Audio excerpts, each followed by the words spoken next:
வணக்கம் தலைவர்களே, நான் உங்க தேவா. இனி நம்ம எந்த பத்தி ரிவ்யூ பார்க்க போறோம்னா, இன்னைக்கு ரிலீஸ் ஆன ஹாட்ஸ்பாட் டூ மச். இந்த படம் பார்த்தீங்கன்னா ஃபர்ஸ்ட் பார்ட் ரிலீஸ் ஆகும் போதே ஒரு பயங்கரமான ஒரு சென்சேஷன். அதாவது நிறைய பேர் வந்து திட்டி, நிறைய பேர் வந்து என்னடா இது படம் இது அப்படி இப்படின்லாம் ரிவ்யூ பண்ணியிருந்தாங்க. படம் பிடிக்கணும் செருப்பால் அடிக்கலாம் டேரக்டரே சொல்லியிருந்தாரு. நிறைய கான்ட்ரவர்சி நல்லா ஞாபகம் இருக்கு எனக்கு. பட் ஆனால் எனக்கு ரொம்ப ரொம்ப பிடிச்ச படம். ஸோ அதோட செகண்ட் பார்ட் நான் செம்ம எக்ஸ்பெக்டேஷன்ஸோட தான் போனேன். ஸோ என்னோட எக்ஸ்பெக்டேஷன்ஸை மீட் பண்ணிச்சா இல்லையா, படம் நல்லா இருந்துச்சா இல்லையா தெரிஞ்சுக்கணும். இந்த வீடியோ ஸ்கிப் பண்ணாமல் ஃபுல்லாக பாருங்க, உங்களுக்கே தெரியும். வாங்க வீடியோக்குள்ள போகலாம்.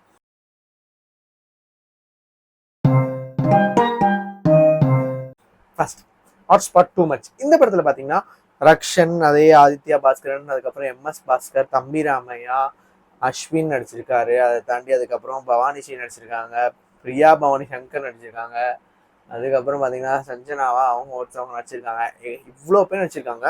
ஸோ அதே மாதிரி இதுலேயும் அந்த ப்ரொடியூசர்கிட்ட கதை சொல்கிறது தான் கான்செப்ட். பட் இங்கே என்னன்னா வந்துட்டு அங்கே ரொம்ப கான்ட்ரவர்சியான டாபிக்ஸ் எடுத்து பேசியிருந்த மாதிரி இதுலேயும் ரொம்ப ரொம்ப கான்ட்ரவர்சியலான டாபிக்ஸ் எடுத்து பேசிட்டாங்க. ஸோ அதாவது ஹாட்ஸ்பாட் டூ மச்க்கு ஏற்ற மாதிரி டூ மச்சாக தான் இருந்தது.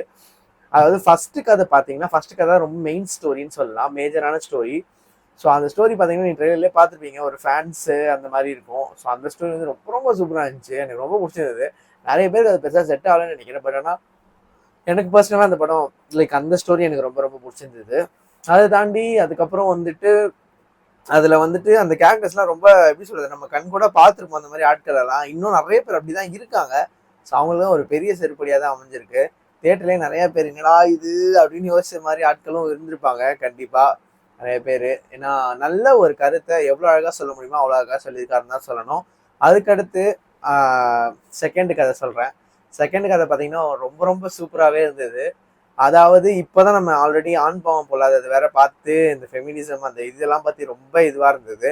ஸோ அதே எடுத்துகிட்டு வந்து ரொம்ப பர்ஃபெக்டாக இதில் வந்து அமைச்சிருக்காங்கன்னு தான் சொல்லணும். ரொம்ப எக்ஸாக்டாக எடுத்துகிட்டு வந்து இதில் எப்படி சொல்லியிருக்காங்கன்றதை ரொம்ப சூப்பராக காமிச்சிருந்தாரு. ஸோ அதுவும் ஒரு வகையில் ரொம்ப சூப்பரான ஒரு என்ன சொல்றது, ஒரு பக்காவான ஒரு தீம் உள்ள ஒரு என்டர்டைன்மெண்ட்டான ஒரு ஸ்டோரியாக தான் அமைஞ்சிருக்கு. ரெண்டுத்துலேயுமே என்டர்டைன்மெண்ட் இருக்கான்னு கேட்டிங்கன்னா கிடையாது. ஃபர்ஸ்ட் வந்து ரொம்ப சீரியஸாக தான் போகும், செகண்டில் தான் என்டர்டைன்மெண்ட் கொஞ்சம் ஜாஸ்தியாக இருக்கும். ஸோ ரொம்ப அருமையாகவே இருந்தது, நல்லா இது காமெடி சீன்ஸ் எல்லாம் நல்லாவே இருக்க. தம்பிராமையாக சொல்லவே தேவையில்ல, செம்ம பர்ஃபார்மன்ஸ் பண்ணியிருப்பாரு. ஸோ அதே மாதிரி ரொம்ப சூப்பராக பண்ணியிருந்தாங்க. சஞ்சனா அவங்களும் நல்லா தான் பண்ணியிருந்தாங்க. ஸோ அந்த அந்த படம் அதாவது அந்த பாட்டும் எனக்கு ரொம்ப பிடிச்சது. அதே மாதிரி இதில் நரேட்டர் பார்த்தீங்கன்னா பிரியா பவானி சங்கர், எப்பயுமே விக்னேஷ் கார்த்திக் அவரே வந்து பண்ணுவார். பட் ஆனால் இதில் வந்து பிவிஎஸ் பண்ணியிருக்காங்க, ரொம்ப சூப்பராக இருந்தது. ஸோ அதுக்கடுத்து தேர்டு தாங்க செம ஃபேன்ஸ்னே சொல்லணும். ஏன்னா அஸ்வின் நடிச்சிருக்காரு, அப்புறம் வானிஷி நடிச்சிருக்காங்க. ஐயோ செம ஃபேன்ஸ், நான் தேட்டரை தான் பார்த்துட்டு வந்தேன். அஸ்வின் வேற தேட்டருக்கு வந்திருந்தாரு. செம கூட்டம், ரொம்ப க்ரௌடு. அவர் வேற பாவம் அந்த ஒரே ஒரு டைலாக்ல ரொம்ப மாட்டிக்கிட்டாரு. அவர் ஏதோ தெரியாமல் பேசிட்டாரு. பட் ஆனால் எல்லாரும் மன்னிச்சு விட்டுலாம் அவரை அப்படின்ற மாதிரியாச்சும் கொஞ்சம் இது பண்ணியிருக்கலாம். ஆனால் அவரும் ஒரு வளர்ந்து வர ஆக்டர் தானே, என்னதான் இருந்தாலும் அப்படி பேசிருக்கூடாதுன்றது நீங்கள் சொல்கிறது எனக்கு புரியுது. பட் யாருமே இங்கே தப்பு பண்ணாமல் இல்லை. ஸோ அந்த மாதிரி அவரும் கொஞ்சம் இது பண்ணியிருக்காரு. ஸோ நான் அவரு கூட கொஞ்சம் ஃபோட்டோஸ்லாம் எடுத்தேன், நான் டீம்லாம் மீட் பண்ணேன். ஸோ அந்த ஃபோட்டோஸும் இந்த வீடியோவில் வரும். ஸோ ஓவராலாக பார்த்தீங்கன்னா இந்த படம் வந்துட்டு ரொம்ப ரொம்ப எப்படி சொல்கிறது, ஒரு கருத்துள்ள படம்னு சொல்ல முடியாது. கருத்துனா எப்படி சொல்கிறது, தேவையான ஒரு மெசேஜ் சொல்லியிருக்காங்க. பட் ஆனால் இது யாருமே ஏற்றுக்க மாட்டாங்கன்னு எனக்கு தெரியும். முக்கியமாக தேர்ட்லாம் வந்து ரொம்ப சூப்பராக இருந்தது. தேர்ட் செம்ம என்டர்டெய்னிங்காக இருந்தது. அதில் ட்விஸ்ட் அண்ட் டர்ன்ஸ்லாம் வந்துட்டு ரொம்ப சூப்பராக இருந்துச்சு. ஏன்னா அதில் வந்து நம்ம ஆல்ரெடி இந்த கான்செப்ட்லாம் வந்து தெலுங்கு படம் அற்புதமில் பார்த்துருக்கோம், அதுக்கப்புறம் தமிழ் படம் இப்போ ஹவுஸ்மேட்ஸில் வந்துச்சு. பட் ஆனால் அந்த படங்கள்லாம் பெருசாக நோட் பண்ணவே இல்லை. அதனால ஹாட்ஸ்பாட் டூ மச்லயாச்சும் நோட் பண்ணுங்கடான்ற மாதிரி தான் இவர் எடுத்து வச்சிருக்காரு, ஒரு இன்ஸ்பிரேஷன்னே சொல்லலாம்.